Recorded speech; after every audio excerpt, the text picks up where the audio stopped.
पहली कंपनी हम लोग बात करेंगे डिविस लैबोरेटरी।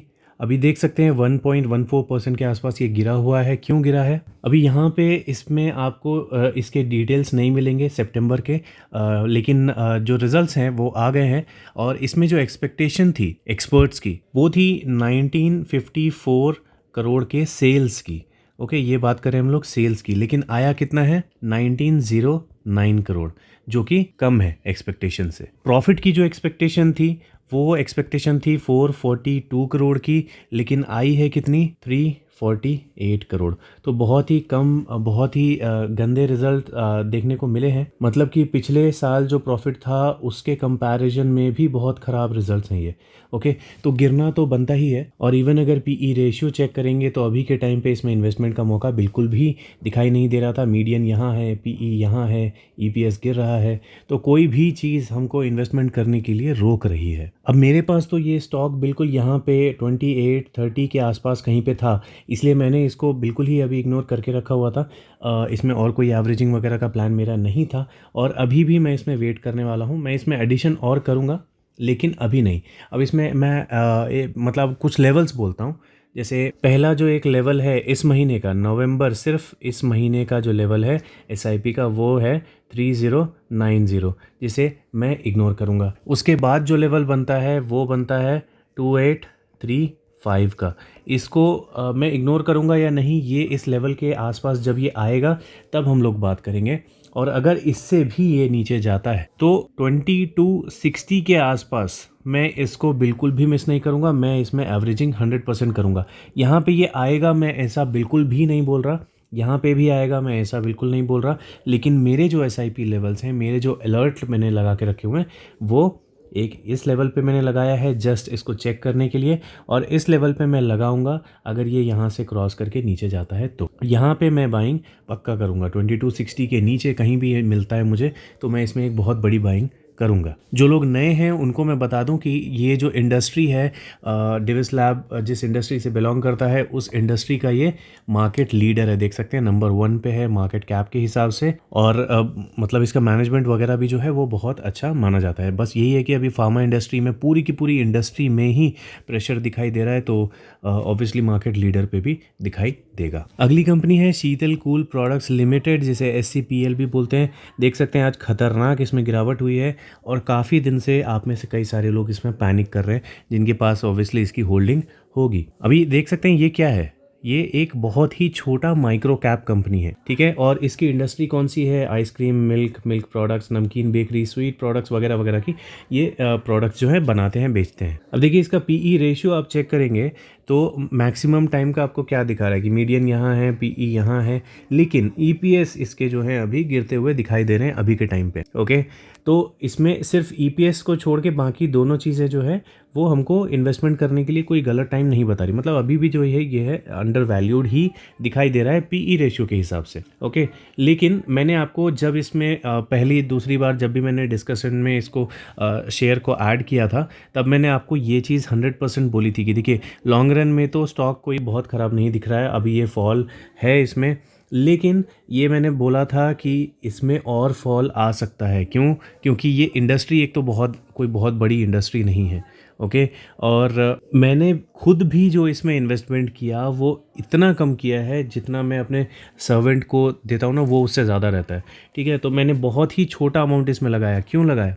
क्योंकि मुझे ऐसा लगा था कि अगर ये यहाँ से ऊपर जाता है तो ठीक है, कोई बात नहीं, जो हमने पैसा लगाया है वो बढ़ जाएगा। लेकिन अगर ये यहाँ से गिरता है, ओके, तो गिरने के बाद हमारा जो लेवल रहेगा, पहला लेवल मेरे पास होगा वो 260 का होगा। तो ये चीज़ मेरे दिमाग में थी ऑलरेडी, इसीलिए मैंने इसमें बहुत ही छोटा सा स्टेक लिया हुआ था। और मैंने आपको बोला भी था अगर आप रिस्क टेकर हो और पैसे को होल्ड करके इसमें रख सकते हो, स्टेक्स को होल्ड करके रख सकते हो, तो ही इसमें एंटर करने के बारे में सोचना, अदरवाइज इग्नोर कर देना, ठीक है। तो मैं फ़िलहाल अभी इसको होल्ड करने वाला हूँ। क्यों होल्ड करने वाला हूँ उसका रीज़न भी मैं आपको दे देता हूँ। जैसे यहाँ पे अगर इन्वेस्टर्स पोर्टफोलियो में शेयर होल्डिंग पैटर्न में आप आएंगे तो यहाँ पे प्रमोटर्स ने इसमें कोई कॉन्फिडेंस लूज़ नहीं किया है। ओके, एफआईए के पास जो भी थोड़ा बहुत स्टेक था वो यहाँ पे सेल हो गया है और वो यहाँ पे पब्लिक के पास आ गया है। तो यहाँ ये इतना सा स्टेक कुछ खास मायने नहीं रखता, पहले भी नहीं था इनके पास कभी भी, है ना। तो ये मुझे अभी फ़िलहाल न्यूट्रल लग रहा है। और बात करेंगे इसके जो लॉन्ग टर्म प्रॉफिट की, तो ये भी ख़राब बहुत ज़्यादा मुझे नहीं दिख रहा। थोड़ा बहुत ऊपर नीचे वॉलेटिलिटी इसमें है हल्की फुल्की, लेकिन बहुत ख़राब नहीं है। अभी जो क्वार्टरली रिजल्ट है इसकी वजह से ये इतना बुरा गिरा है। जैसे आप सेल्स देखेंगे तो बहुत ख़राब हो गई है पिछले क्वार्टर के कंपैरिजन में, ठीक है। पिछले साल के सेम क्वार्टर से कंपेयर करेंगे तो भी क्या हुआ है, कम हुआ है। ओके, 20 करोड़ के आसपास, 20-27 करोड़ के आसपास कम हुआ है। और नेट प्रॉफिट भी चेक करेंगे तो बहुत ही बुरा इसमें नेट प्रॉफिट आया है। पिछले साल के सेम क्वार्टर से कंपेयर करेंगे तो भी 1/3 के आसपास इसका प्रॉफिट हो गया है, गिर गया है, ठीक है। तो यही रीज़न है कि जिनके पास भी इसकी होल्डिंग थी वो इसको सेल करके अभी निकलने की कोशिश कर रहे हैं। अभी देखो इसमें ये है कि एक जो मूविंग एवरेज होता है, 50 डेज़ का मूविंग एवरेज मान लो, तो वो 50 डेज़ का मूविंग एवरेज लगभग यहाँ कहीं पे पड़ता है, ठीक है। कहाँ पे? 320 के आसपास, यहाँ पे कहीं पे। तो ये देखना होगा कि 320 के आसपास ये पलटता है क्या। ऐसा चांसेस नहीं है, लेकिन बस मैं एक नॉलेज के लिए बता रहा हूँ कि मूविंग एवरेज से भी कई सारे स्टॉक्स क्या होते हैं, पलट जाते हैं। तो 320 के आसपास में देखना होगा कि ये पलटता है क्या। फिर इसके नीचे अगर ये जाता है तो 260 का हमारा एक लेवल होगा। तो यहाँ पे 260 के पास जब ये आएगा तो उस टाइम में ये जिस भी मंथ पे रहेगा उस मंथ के SIP लेवल पे मैं थोड़ी सी एवरेजिंग इसमें ज़रूर करूँगा। मैं पर्सनली करूँगा, मैं आपको नहीं बोल रहा हूँ करने के लिए, लेकिन मैं इसमें पर्सनली SIP करूँगा। मैं इस स्टॉक पे रिस्क लेना चाहता हूँ लॉन्ग टाइम के लिए, और मैं वही पैसा लगा रहा हूँ जिसको मैं लगा के भूल जाऊँ। मैं किसी स्टॉक में पैसा लगा के मैं बार बार उसको देखते नहीं रहता, ठीक है। ये मेरी आदत है। तो इसलिए पैसा ऐसा ही लगाएं जो आपके बहुत आसपास में रिसेंट टाइम में काम पे नहीं आने वाला है, ठीक है। और इसके भी अगर नीचे जाता है तो उसके बाद पहले नीचे जाने दीजिए, तब हम लोग बात करेंगे। अभी से अब मैं अगर इसके नीचे के लेवल बोलूँगा तो फिर आप लोग बहुत ज़्यादा पैनिक करके अभी सेल आउट करके निकल जाओगे। ओके, तीसरा स्टॉक है SBI। मेरे पास इसका स्टेक नहीं है, लेकिन मेरे पेरेंट्स के पास है, और बहुत सारे जो सीनियर्स होते हैं उनका फेवरेट स्टॉक होता है, भरोसे वाला स्टॉक होता है।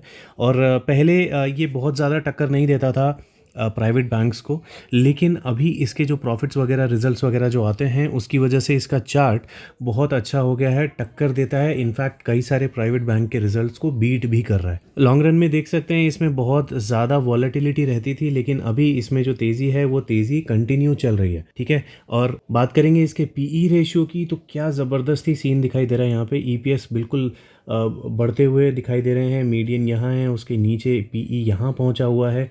तो इन्वेस्टमेंट के लिए बहुत ही अच्छा मौका ये दिखाई दे रहा है, ठीक है। और मेरा जो सीन था इसमें लास्ट मंथ में, इसमें इन्वेस्टमेंट के लेवल्स एक्चुअली बन रहे थे।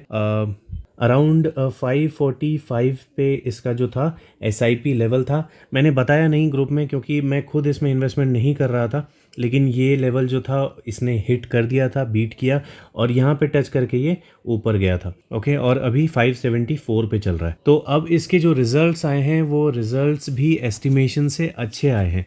इसमें जो एक्सपेक्टेशन की जा रही थी वो प्रॉफिट की एस्टिमेशन आई है 16,648 करोड़ की, और एक्सपेक्टेशन थी 14,329 करोड़ की। तो बहुत ही अच्छा रिजल्ट आया है। पिछले साल के सेम क्वार्टर से भी कंपेयर करेंगे तो बहुत अच्छा दिखाई दे रहा है। तो इसमें तेज़ी कंटिन्यू अब मैं सिंपल ये बोल सकता हूँ कि मैंने इसको जो यहाँ पे मिस किया, तो अब ये मेरे से मिस हो गया है। अब मुझे नहीं लगता ये यहाँ से नीचे आएगा। मेरी जो एक्सपेक्टेशन थी कि मैं इसे कहाँ पे बाय करूँ, वो अराउंड 500 के आसपास था। मैं चाह रहा था कि इस पिछले बॉटम पे ये आए, तब मैं यहाँ पे कहीं पे बाइंग करूँ, लेकिन कोई बात नहीं, मिस हो गया तो मिस हो गया, है ना। अब जिन लोगों के पास ये स्टॉक है वो 760 के आसपास का टारगेट लगा के इसमें होल्ड करके चल सकते हैं। और जिनको एंट्री करनी है, जिनके पास बिल्कुल भी ये स्टॉक नहीं है, SBI चाहिए ही चाहिए, तो मैं तो पर्सनली इसमें अभी एंटर नहीं कर रहा, लेकिन जो अभी का भी लेवल है, जो अभी के प्रेजेंट प्राइस है इसका, उस प्राइस पे भी ये ख़राब नहीं दिखाई दे रहा। PE रेशियो में हमने चेक कर लिया, राइट। तो बहुत ही अच्छा अट्रैक्टिव प्राइस दिखाई दे रहा है। आप में से किसी ने बैंक ऑफ बड़ौदा के बारे में पूछा था, तो इसको भी डिस्कस कर लेते हैं। चौथा स्टॉक यही होगा इस वीडियो का। और PE देख सकते हैं बहुत ही ज़्यादा, मतलब अंडर वैल्यूड है। अंडर वैल्यूड नहीं बोलना चाहिए, एक्चुअली इसको वैल्यू लोग दे के नहीं चल रहे, लेकिन ये चीज़ आपको इसके चार्ट में दिखाई नहीं देगी। अगर इसका मैक्सिमम टाइम का चार्ट देखेंगे तो यहाँ से इसमें जो तेज़ी थी वो बहुत अच्छी तेज़ी दिखाई दे रही है। इनफैक्ट अगर आप इसे होल्ड कर रहे हो तो 270 तक के टारगेट को मान के आप चल सकते हो, ठीक है। यहाँ कहीं पे प्रॉफिट बुकिंग के लेवल्स आपको दिखाई दे सकते हैं। अभी अगर आप इंटरनेट पे जाओगे और बैंक ऑफ बड़ौदा के इश्यूज़ के बारे में चेक करोगे तो इनका एक स्कैम चला था इनके स्कैम, मतलब बहुत बड़ा स्कैम बोल सकते हैं, पता नहीं, आपके ऊपर डिपेंड करता है आप कैसे लेते हो उसको। लेकिन इन्होंने क्या है, इनके एम्प्लॉयज़ जो थे उन्होंने अपने टारगेट्स वगैरह पूरे करने के लिए अपने फ़ोन नंबर वगैरह डाल के कुछ अकाउंट्स, एग्जिस्टिंग अकाउंट्स में अपने फ़ोन नंबर डाल के अपने टारगेट अचीव करने की कोशिश की थी किसी ऐप में, ठीक है, बैंक ऑफ बड़ौदा के किसी ऐप में। तो वो न्यूज़ वगैरह आप जाके डिटेल में पढ़ सकते हो। तो उसकी वजह से थोड़ा इसमें इमेज जो है इसकी ख़राब हुई है मार्केट में, लेकिन ऐसा कोई फ्रॉड नहीं। देखो, अब मैं फ्रॉड स्कैम जो भी बोल लो, आप पहले पढ़ लो, अपने आप समझ जाओगे कि उसको क्या बोलते हैं। वो बस एक ये बोल सकते हैं कि ब्रीच ऑफ सिक्योरिटी आप बोल सकते हो। जो कस्टमर्स हैं जिनके वो अकाउंट्स थे जिनमें इन्होंने अपने फ़ोन नंबर्स वगैरह डाल के अकाउंट क्रिएट किया, वहाँ पे एक डाउट कई सारे लोगों ने रेज़ किया कि इससे ये जो एम्प्लॉयज़ हैं ये पैसे निकाल भी सकते थे, या पता नहीं निकाल भी लिया है। इन्वेस्टिगेशन चली रही है उन सब के बारे में, तो वो आप जाके चेक कर लेना। ओके, तो अगर आप होल्ड कर रहे हो और कुछ बहुत बुरी इसमें सिचुएशन नहीं बनती है तो 270 के आसपास में इसमें थोड़ा बहुत प्रॉफिट बुकिंग का जोन आपको दिखाई दे सकता है।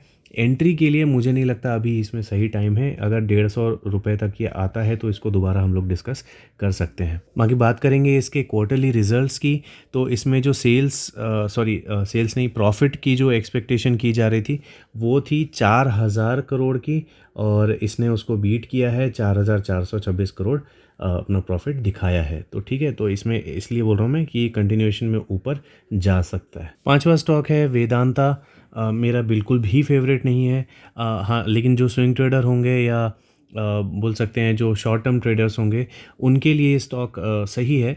जो बॉटम पे खरीदते हैं ऊपर बेचते हैं, या ऊपर में सेल मार के नीचे बाय करते हैं, तो उनके लिए ये सही है क्योंकि साइक्लिकल है। आप देख सकते हैं ऊपर नीचे करते रहता है, अभी नीचे के जोन में चल रहा है। इसमें रिवेन्यू की जो एक्सपेक्टेशन थी वो अराउंड 31,868 की थी, और इसको इसने बीट किया है। 38,946 करोड़ का इसका रिवेन्यू शो हुआ है। तो इसमें जो कंटिन्यूएशन है वो हो सकती है कि ऊपर की तरफ आपको देखने को मिले यहाँ से थोड़ी सी, और वो कितने दिन तक चलती है वो मुझे नहीं पता, लेकिन मैं इसमें ना एंटर करूँगा ना एंटर करने की सलाह दूंगा। और अगर आप स्विंग ट्रेडर हो तो आप अपनी मर्ज़ी के मालिक हो, आप जहाँ पे भी एंटर करो।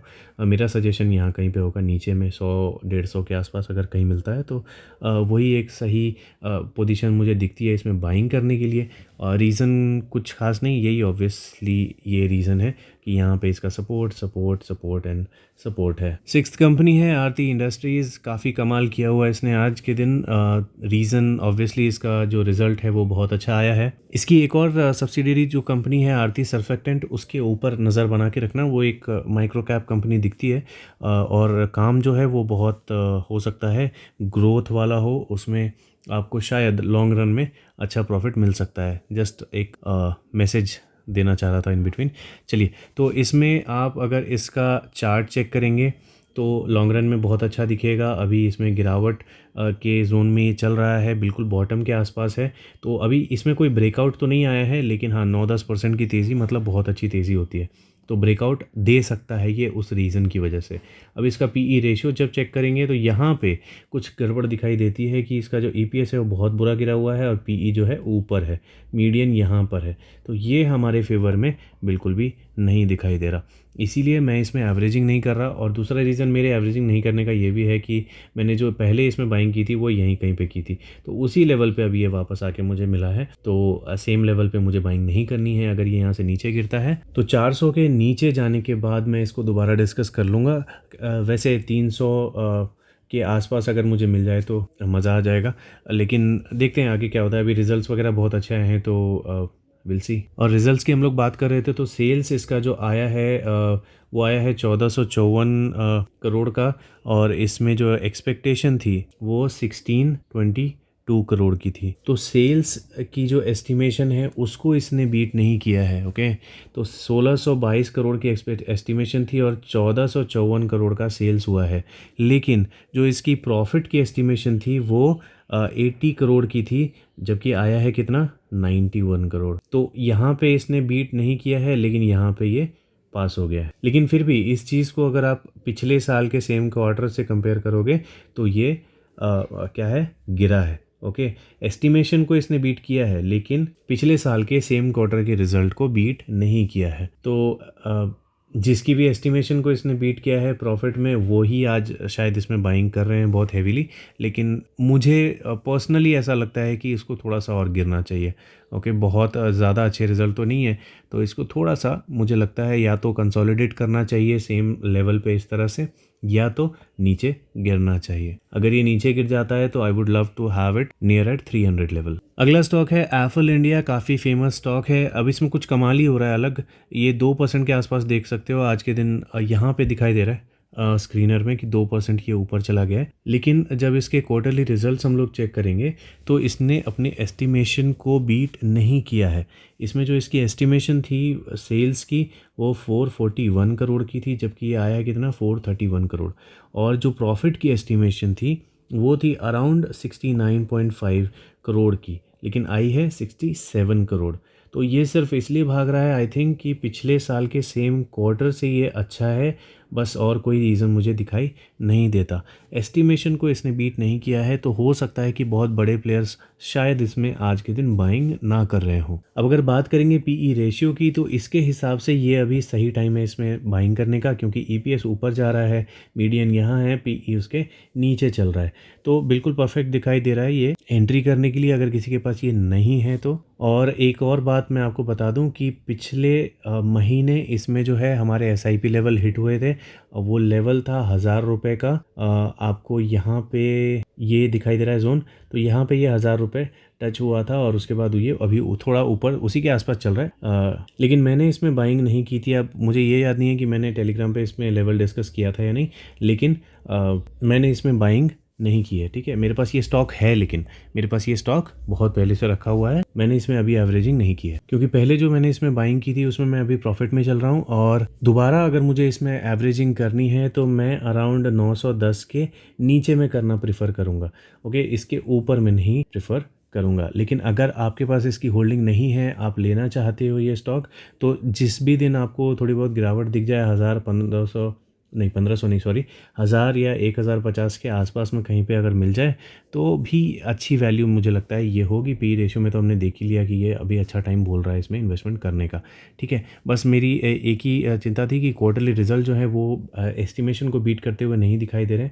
और बाकी अगर प्रोमोटर्स होल्डिंग की बात करें तो यहाँ पे कोई चेंजेस नहीं है, तो अच्छी बात है। एफआईए ने कुछ स्टेक अपना बेचा है जो कि डीआईए ने खरीद लिया है, तो ये भी न्यूट्रल दिखाई देता है, इसमें कुछ भी नेगेटिव नहीं है। कल के वीडियो में हमने सीसीएल प्रोडक्ट्स के बारे में बात की थी और काफ़ी अच्छी अच्छी चीज़ें हमको देखने को मिली थी।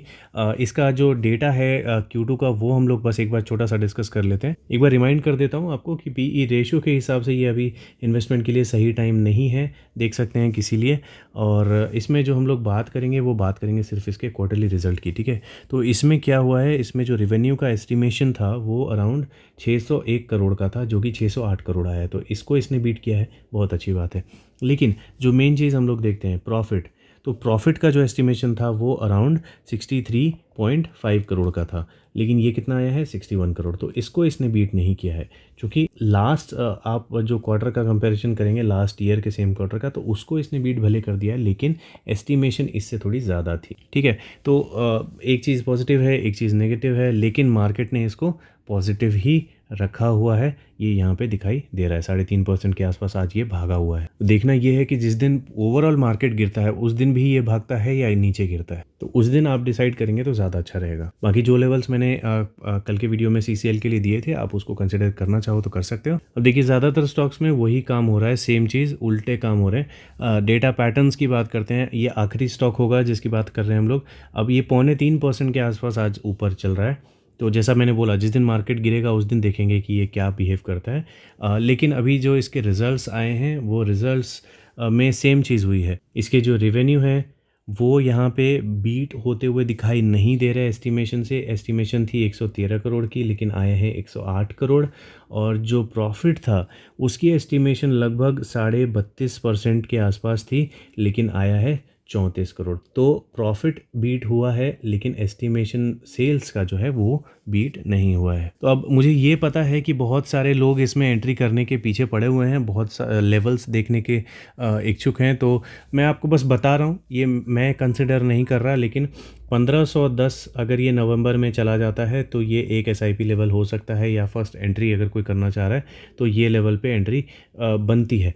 लेकिन मैं इसको कंसिडर नहीं कर रहा। मेरे लिए ये जो लेवल्स हैं ये बहुत ज़्यादा ऊपर हैं। मुझे लगता है कि ये और यहाँ से गिरना चाहिए और अच्छा खासा गिरना चाहिए, तब जाके मैं इसमें एंट्री करूँगा, या फिर मैं अगले साल का वेट करूँगा। ठीक है, ये मेरा पर्सनल पॉइंट ऑफ व्यू है। बाकी आप क्या डिसीजन ले रहे हो आप कमेंट सेक्शन में बता सकते हो। कोई स्टॉक है जो आपसे मिस हो गया है मुझसे पूछना तो आप कमेंट सेक्शन में लिख देना।